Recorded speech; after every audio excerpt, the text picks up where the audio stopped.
Maître Kanzire, bonjour. Bonjour, monsieur le journaliste. Toujours agir sans relâche.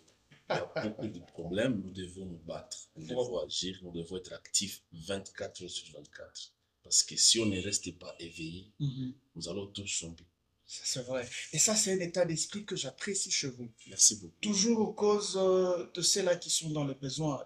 Toujours, vous essayez toujours de défendre la cause de ceux-là qui n'ont pas de voix. Et ça, c'est quelque chose que nous apprécions beaucoup chez vous. Merci, je pense que tout le monde devait faire autant.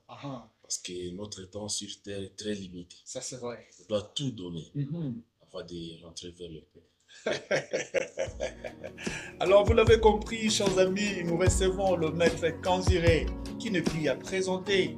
C'est notre expert maison. Aujourd'hui, il nous a honoré de sa présence une fois de plus, pour que nous puissions venir débattre avec lui une thématique vraiment importante, une thématique qui va aider plus d'un. Alors, nous allons devoir parler sur le droit des successions. C'est vrai, c'est une problématique qui touche Butembo, Kinshasa, le Katanga, l'Afrique, partout dans le monde. Ensemble, il va vraiment, une fois de plus, mettre son expertise au profit de ceux-là qui en ont le plus besoin. Alors, d'entrée de jeu, maître, la première question. Quelles sont les lois principales qui régissent la succession ici chez nous? Merci beaucoup. Nous avons principalement une seule loi qu'on appelle le Code de la famille, mais c'est la loi du 1er août 1987 portant Code de la famille. Ok, merci beaucoup. Alors, j'enchaîne avec la deuxième question. Disons d'abord, quels sont les types de succession prévus par la loi? Merci beaucoup. Nous avons deux types de succession, c'est-à-dire quand tu es vivant, tu peux décider de comment seront gérés tes biens après toi. Voilà. Et il arrive des cas, et c'est le plus grand cas qui arrive, où quelqu'un décède, mais il n'a pas dit comment sera géré. Justement. Et là, on parle d'une succession ab intestam. Donc, sans testament. Sans testament. Wow. Oui. Et je profite aussi pour dire qu'il y a trois types de testaments. Ah, ok, d'accord. Il y a le testament authentique, c'est-à-dire celui qui est rédigé à présence soit de l'officier de l'état civil, soit du notaire. Voilà. Nous avons également le testament holographe, celui qui est rédigé par la personne elle-même, sans assistance de qui que ce soit. Mais là, il y a des conditions lorsque le testament est saisi à la machine. Chaque page, c'est plusieurs pages, va avoir des annotations manuscrites. Et nous avons maintenant le testament oral. Donc, quelqu'un a juste lu oralement. Ce qui arrive très souvent. Non, le vieux disait ceci, ou madame disait ceci.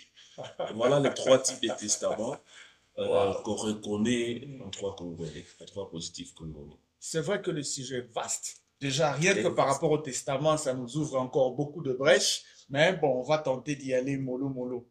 Alors, maître Kanzire, qui sont les héritiers reconnus par la loi et dans quel ordre se fait la succession?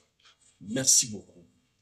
La loi dit ceci. Lorsqu'une personne décède, ce bien revient de droit à ses héritiers. Et avant que les choses ne s'organisent, parce que souvent, c'est dans les conseils des familles après l'enterrement, qu'on se met, qu'on décide qui peut faire quoi, comment on va payer les dettes, comment on va faire ceci ou cela, qui va reprendre le boulot peut-être du défunt. Mais à trois de la famille, on parle de découyous. Donc quand vous entendez parler de découyous, ça signifie le défunt, la personne décédée. Voilà. Alors, la loi dit d'abord c'est l'aîné, avant toute réunion d'office, et de façon intérimaire bien sûr, qui supplée. Et pendant la réunion, on décide. Alors, les héritiers, nous avons principalement deux types d'héritiers. Nous avons les enfants nés dans le mariage et hors mariage, mais reconnus du vivant de leur père. Ça, c'est la première catégorie et qui a droit à 75% de biens. La deuxième catégorie, ce sont les frères et sœurs, ainsi que le conjoint. Ça peut être le monsieur ou la dame selon les cas, la personne décédée. Voilà principalement les types d'héritiers. Sauf qu'il faut préciser, lorsque la personne était mariée, parce que le code de la loi, le code de la famille reconnaît que le mariage monogamique. Donc là, on va considérer que la femme avec qui le monsieur, ou avec qui, on va considérer l'homme avec qui madame a fait mariage. Et là, avant de penser à l'héritage en soi, il y a un préalable qu'on a souvent négligé, c'est la liquidation du régime matrimonial. C'est-à-dire quoi? Si le défunt était marié dans le régime de la communauté universelle de biens, c'est-à-dire, avant de dire les 75% des enfants, on doit d'abord liquider ce régime. C'est-à-dire, les 50% de biens reviennent de droit, sans discussion, au conjoint survivant. Ce n'est que l'autre moitié maintenant qui est concernée comme bien à partager entre les héritiers de la première catégorie, les enfants, nés dans les mariages ou au mariage, et ce que maintenant les frères et sœurs du conjoint survivant. D'une manière claire, donc, si je peux peut-être aider les amis qui sont en train de nous suivre, s'ils étaient mariés dans, vous appelez ça, régime matrimonial, communauté de biens, donc, au cas où le mari décède, 50% de biens revient à la femme. Légitime, mariée. Le 25% aux enfants. Non. Donc, si je peux faire un schéma, c'est-à-dire, avant de dire les biens qu'on va partager, on commence par le régime matrimonial. On prend d'abord une moitié, on met de côté, on donne au conjoint survivant. Une moitié. Il va rester une moitié. Et cette moitié-là, si on peut parler en termes de pourcentage, pour peut-être... En termes de pourcentage, c'est-à-dire 50% vont revenir à l'épouse. Et 36 points combien? Parce qu'il y a 50 divisé par 4 fois 3. Parce que l'écart de 50, c'est 12,5. Voilà. Donc 12,5 de la masse successorale, ça c'est pour les frères et sœurs, y compris même le conjoint survivant. Parce qu'il hérite même avec les frères et sœurs. À part les 50%, il revient encore à les 25%. Elle est dans le 25% aussi. Dans le 12,5. Voilà. Alors, je voulais qu'on sépare pour permettre la compréhension. C'est-à-dire, on met d'abord de côté les 50%, on reste avec la moitié. Voilà. Cette moitié-là, on peut considérer maintenant qu'il y a 55% et 25%. Mais après avoir soustrait d'abord ce qui revient au conjoint survivant. Mais si on maintient votre formule, on va parler de 12,5% et les 36 points quelque chose. Ça, c'est les enfants. Mais c'est vrai qu'il y a toujours eu d'ambiguïté par rapport à ces sujets. Moi, j'ai vu, en tout cas, je m'étais peut-être de citer l'endroit, j'ai vu où les enfants disent que voilà, c'est nous qui sommes héritiers et bénéficiaires du bien de notre papa, et la dame, vous venez juste après nous. Mais à la lumière de la loi, aujourd'hui, nous venons comprendre que si la femme a été légalement mariée, elle a d'abord le 50%, sans compter le 12,5% qu'elle aura aussi à partager avec le frère. On a aussi vu dans d'autres familles où carrément c'est le frère qui vient.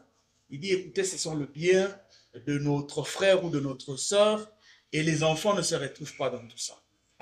Alors là, il y a ce qu'on appelle les pesanteurs culturelles. Ah d'accord. Donc, le droit que nous l'avons importé en fait. Ah d'accord. Et ça n'entre pas dans les mentalités de beaucoup de gens. Je vais vous donner un exemple qui est parmi les sources des conflits. Votre père faisant mis au monde, par exemple, je donne 6 personnes. 5 garçons et une fille. Peut-être par malheur, la fille ne s'est pas mariée. D'accord. Donc votre soeur ne s'est pas mariée. Mais elle a fait un enfant. D'accord. Qu'elle-même a élevé avec vous. Quelques temps après, cette femme décède. Vous restez avec son enfant. Sur le plan du droit de succession, lorsque vous voulez partager les biens de votre père ou de votre mère, cet enfant-là aura la même part que vous. Et c'est ce que beaucoup n'acceptent pas. Justement. Et c'est même ça la source de conflit. Voilà. Alors les oncles vont se mettre, disent, bon, petit, bon, toi tu peux prendre ça et ils se partagent. Mais lorsque l'enfant initie une action à justice et qu'il vous démontre qu'il a les mêmes droits par représentation, parce que sa maman est décédée. Voilà. C'est là que les bas blessent, c'est là qu'on ne comprend même pas. Et c'est même ça la source de beaucoup de conflits. Parce que les conflits viennent à ce moment-là, lorsqu'il y a un qui conteste le partage.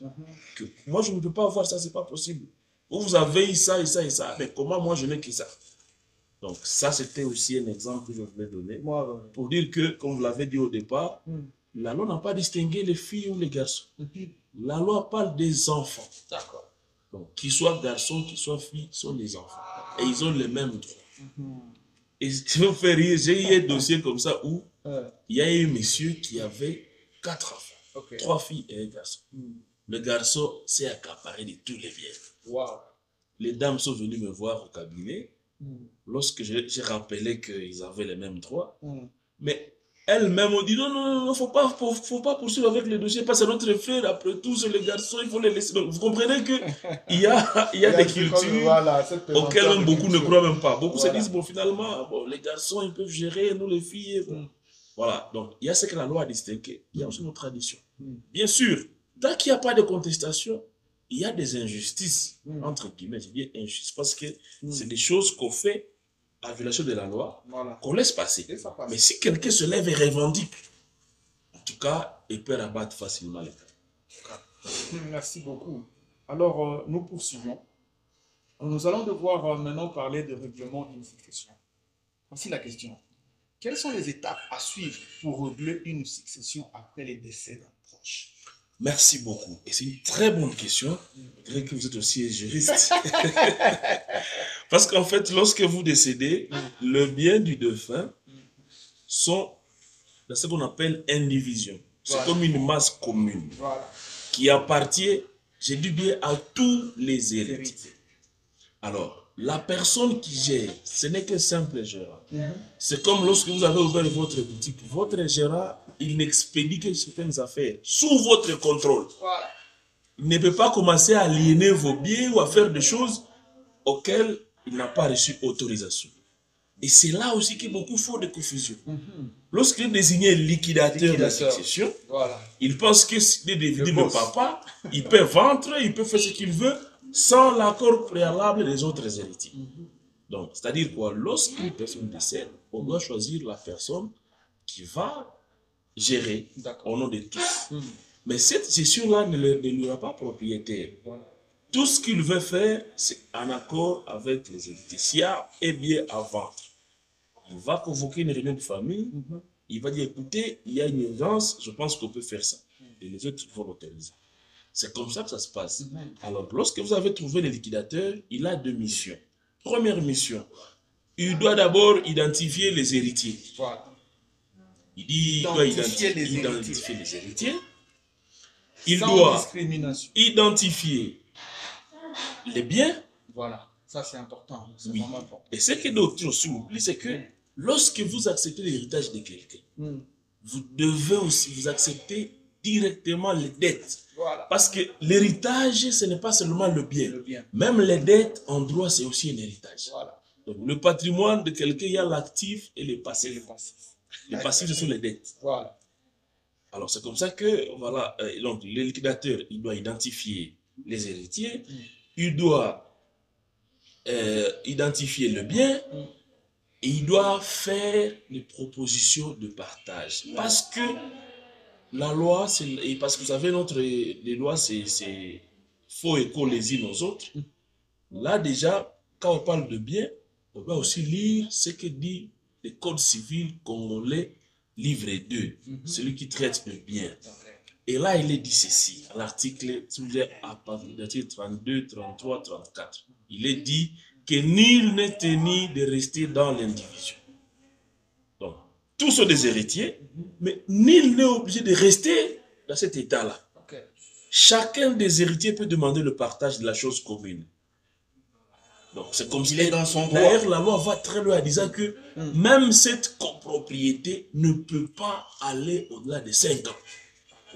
Même si vous vous convenez que vous n'allez pas partager, mais la loi dit au-delà de 5 ans, on ne peut pas vous laisser comme ça.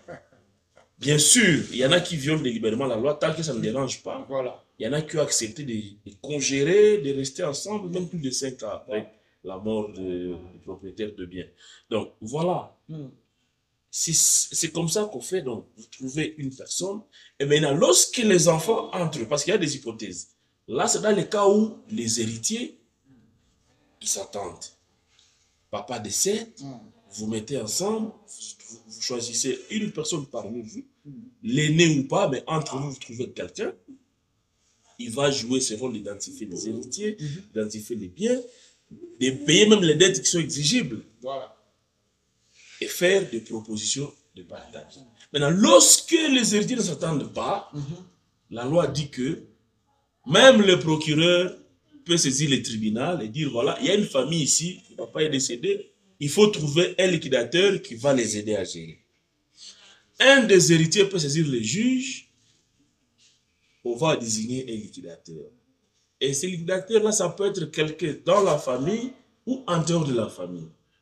Donc, c'est comme ça. Et lui-même, lorsqu'il est désigné, donc là, vous comprenez qu'il y a des types de liquidateurs. Les liquidateurs professionnels, c'est-à-dire la famille s'est mise, on a trouvé quelqu'un, on a investi liquidateur. Voilà. Là, le juge ne fait qu'entériner ce que la famille a décidé. Mais lorsqu'on n'a pas pu se mettre d'accord, là, on rentre dans l'hypothèse des liquidateurs judiciaires. C'est le juge qui va désigner. Et une fois désigné, il va jouer ce rôle-là, comme je vous ai dit, identifier les héritiers, identifier les biens, faire des propositions de partage. Et dès qu'un accord est trouvé, il fait un rapport au tribunal qui l'a désigné. Et la loi dit, pour des petites successions, donc de moins de 100 000 $, c'est le tribunal de paix qui est compétent. Mais pour des successions de plus de 100 000 $, c'est le tribunal de grande instance. Alors, vous êtes nouveau sur cette chaîne. Vous avez bien fait d'être le nôtre. Tout ce qu'il faut faire, c'est juste s'abonner, aimer et surtout partager. Alors, vous êtes sur Kwetu News TV et nous avons l'immense privilège de recevoir Maître Kanzire dans nos murs. Alors, Maître, nous continuons. La question qui suit, c'est celle-ci. Quelle est maintenant la différence entre l'héritage avec et sans testament?